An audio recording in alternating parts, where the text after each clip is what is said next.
あなたは日本の未来を考えたことがありますか？ 1970 年11月25日午前11時頃、東京の自衛隊市ヶ谷駐屯地は緊張に包まれていました。4人の男が立てこもり、総監が人質に取られているんです。隊員たちは総監を救出しようと部屋に突入するんですが、4人のリーダー格の男が外に出ないと総監を殺すぞと言い放ちます。その凄みのある眼光に隊員たちは圧倒されてしまうんです。そしてリーダー格の男はこんな要求をします。11時30分までに全自衛隊を集合させ、自分の演説を聞かせろ。駐屯地の幹部らはこの要求を受け入れ、リーダーの男は自衛官800人の前で日本刀を掲げて語りました。命を懸けて。伝説の演説を行った男の名は小説家三島由紀夫。日本を代表する文学者はこの時一体何を語ったのか。そこにはたった一人の男の熱い信念があったんです。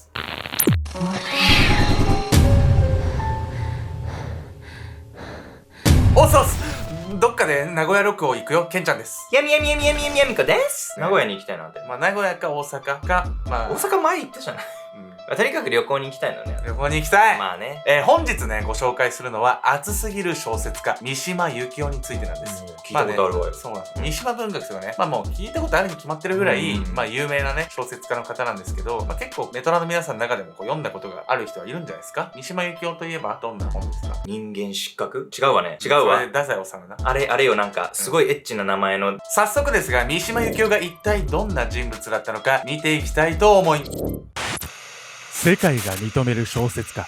1968年、ストックホルムスウェーデンアカデミーで日本人初のノーベル文学賞を授与された川端康成はこう語ります。あの人の日本語にはかなわない。ノーベル文学賞作家川端康成でさえ感服する人物こそ三島由紀夫。その文体は美しい日本語と言われ、その芸術性もさることながら論理的かつ分析的な文章構造は読み手を掴んで離さないんです。卓越した言葉遊びや表現は三島の感性によるもの。しかし感性だけではいい作品など作れないんです。トリッキーなストーリー展開をせずとも読み手を飽きさせない巧みな描写は下調べを怠らず細部まで調べ尽くしているからこそ実現できるんです。まさにストイックすぎる熱血小説家といった三島由紀夫。これほどまでの人物が行った演説とは一体どのようなものなのか。そこには彼が抱えていた積年の葛藤と人生をかけた思いがあったんです。そんなすごい人だとは知らなかったよ。名前は知ってたけど。めちゃくちゃすごいっすよ。川端康成がね、ノーベル文学賞を受賞した時の話なんですけど、三島由紀夫もね、実は候補に上がってて、だから年功序列っていうのは昔はあったんですよ。今もあるけどね、日本社会で。それで川端康成が受賞したんだけど、でももう三島由紀夫もね、それぐらいすごい人だっていうね、ことなんですよね。そんな誰もが認める天才小説家は一体どんな人生を歩んできたのか。遡ること96年ほど前の1925年、現在の東京都新宿区四谷に位置する東京市四谷区で一人の男の子が誕生します。俺もここ住んでたわ。名前は平岡君武、後の三島由紀夫です。父親は東京帝国大学を卒業した官僚、母親は中学校の校長の娘という厳格な家庭で三島少年は育つんです。三島少年を特に溺愛したのは祖母の夏子でした。夏子は三島少年を女の子と遊ばせて女言葉を使うように言って聞かせるんです。どういうこと？三島少年は体が弱く自家中毒という小児特有の病気で生死の境をさまよったこともあり、過保護な扱いを受けていたんです。夏子は三島少年に車や鉄砲など男の子が好む遊びを禁じ、代わりに自分が好んでいた歌舞伎や小説を勧めます。この幼少期の経験が三島由紀夫という作家の素養を培ったんです。いい方にも悪い方にもやっぱり子供の頃の経験って大きいわね。いやもうでかいっすよ、環境とかね影響はあるんで、そんな中ね、三島由紀夫ね、学習院初等科に入って、なんと12歳で小説を書き始めるんですよ。若いな。学習院中等科に上がり16歳になった三島少年は執筆した小説を国語教師の清水に見せました。清水は三島少年の小説を読み感銘を受け、自らが関わっている同人雑誌に載せるように進めたんです。その時に清水と一緒に考えたペンネームこそ三島由紀夫でした。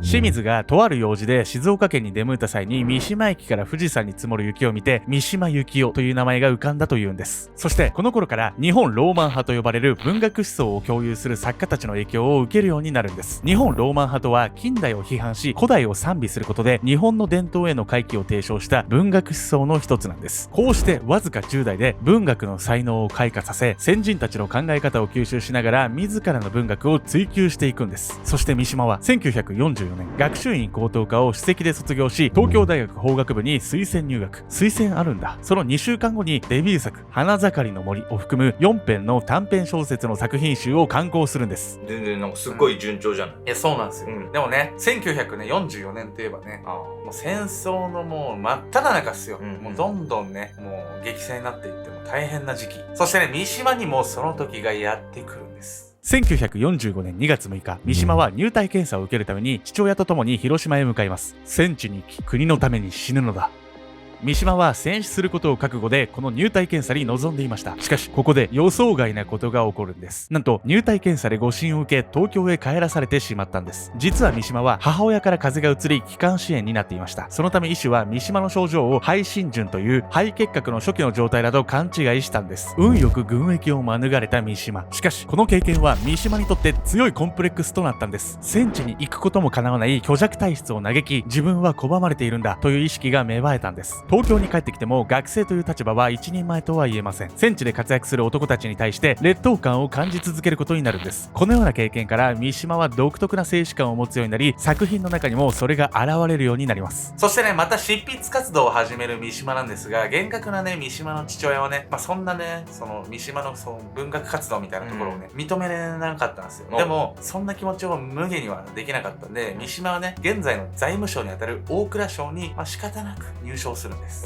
なんかお父さんと一緒の官僚になったってことね。そうなんですよね。ですがね、三島の心には小説、文学に対する熱い思いがあったんです。やかましいよね。三島は真面目に大蔵省に勤務していたんですが、帰宅すると寝る間を惜しんで小説を書いていました。その生活はまさに文学中心で、寝不足で駅のホームに転倒することもあったといいます。なんでやねん。そんな三島の姿を見た父親はさすがに呆れ返り、結局三島が執筆活動に専念することを許すんです。これを受けると早速三島は大蔵省を依願退職。タイミングよく出版社から長編小説の執筆依頼も来たこともあって、作家活動を本格化させることができたんです。こうして私小説仮面の告白は終戦間近の失恋や同性愛などをテーマに書き上げられ大ヒット。その名を日本中に知らしめることになったんです。ちょっと私恥ずかしいんだけど、私三島由紀夫の作品って読んだことないの。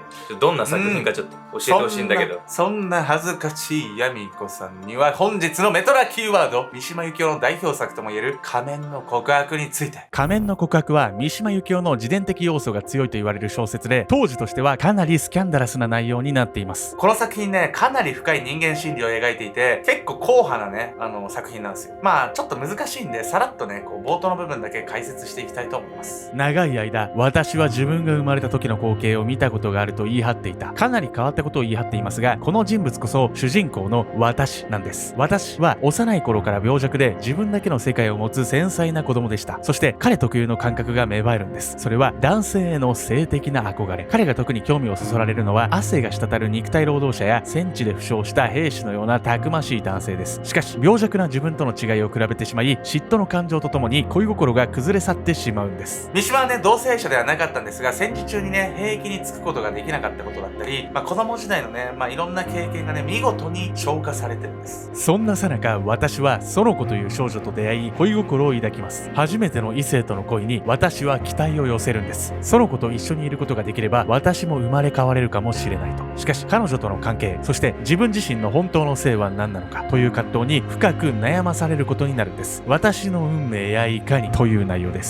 読み手をね、結構選ぶ作品だとは思うんですけどね、三島文学のね、代表作とも言われる作品でもあるんで、ぜひ読んでみてください。いい男がね、いい体した男が出てくるんで読んでみます。小説なんで自分の頭で想像するのが醍醐味なんで、無限だなお前、妄想無限。仮面の告白で世間に衝撃を与えたことによって、三島の名は日本のみならず世界中に広がっていくんです。仮面の告白で小説家としての地位を不動のものにした三島は数々の作品を生み出しました。特に10作目の長編小説潮祭では日本でベストセラーを記録し、なんとアメリカでも翻訳出版されベストセラーになるんです。世界にその名を轟かせることになりました。他にも三島は俳優業をこなしたり、肉体改造をしてボディービルダー並みの肉体を手に入れたりと、その才能はとどまることを知りませんでした。戦後好景気を迎え、経済成長を遂げつつあるこの時代、三島は順風満帆に小説家としての地位を築いているはずでした。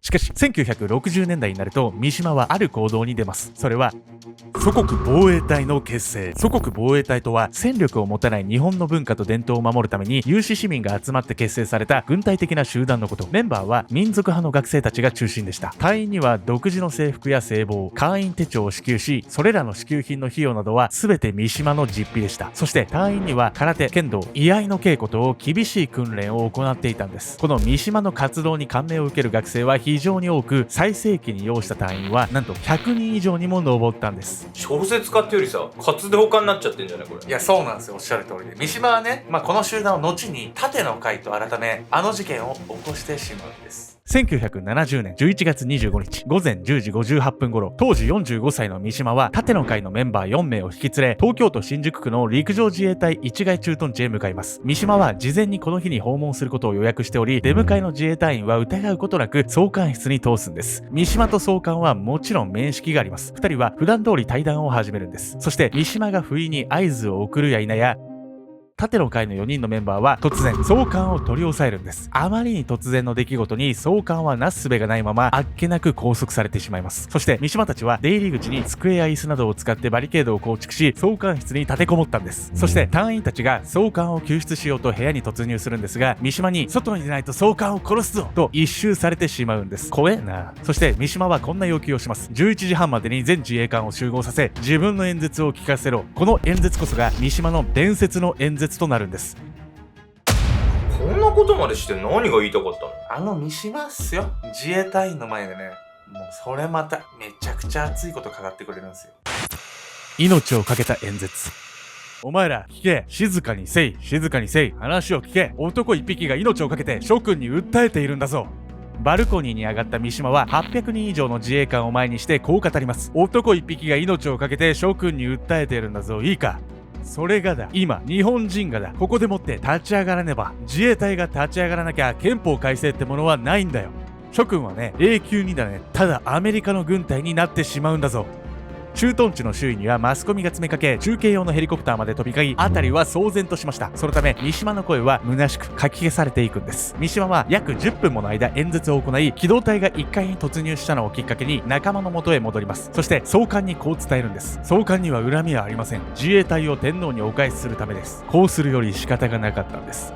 そう言い残すと三島はなんと切腹したんです。切腹はちょっと急展開すぎるでしょ。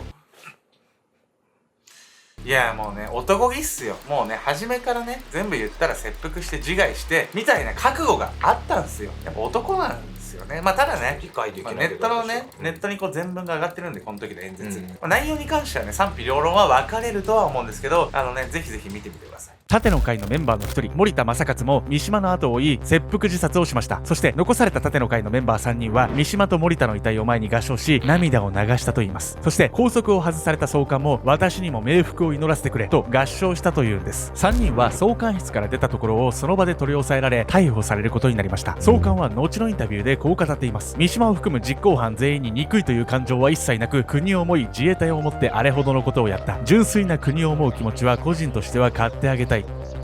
天才小説家三島由紀夫。自分の信じる道をひた走るその姿勢は、男なら憧れる人もいるかもしれません。時の内閣総理大臣佐藤栄作は常軌を逸していると批判をしたといいます。しかし三島由紀夫の言っていることが今現在の政治にも当てはまっている部分は少なからずあるんです。一人の男が人生をかけた答え、それが正しいか正しくないかは人それぞれだと思います。三島がこんなにも素晴らしい作品を生み出せたのは、日本という国を心から愛し、日本語を愛していたからなのかもしれません。